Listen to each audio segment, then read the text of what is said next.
hellish mess. And this one came off a car with no central locking, no electric windows, no air conditioning, no steering, no power steering, no nothing, and it's still a nightmare.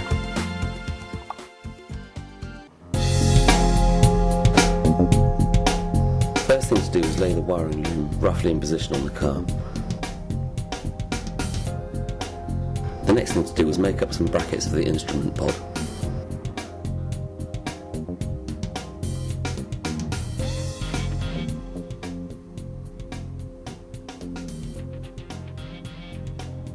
Once the pod was in place, I connected everything up, which was fairly easy actually.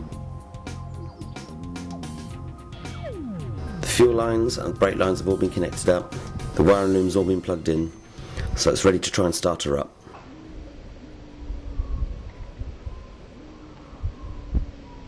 Yep, that's all I heard too. Nothing.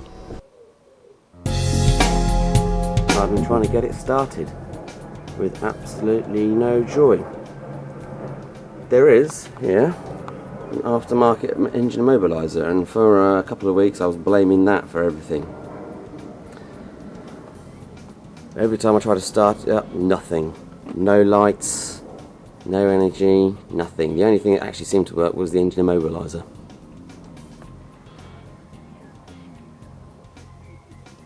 So I was starting to get pretty despondent and was wondering what the hell I was going to do about getting the actual car started, because electrics, as I'm sure most of you will appreciate, are a real minefield.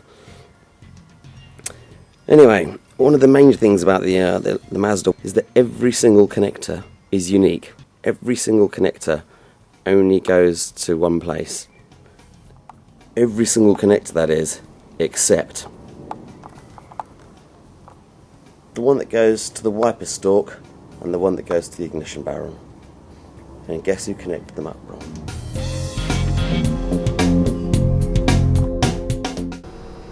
Sadly, changing the connectors around was not the end of my troubles.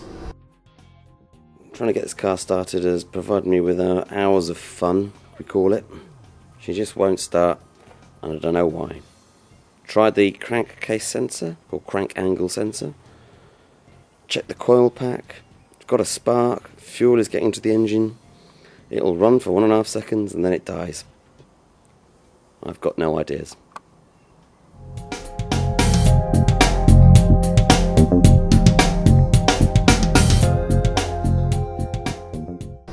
I finally tracked down the root of all my problems.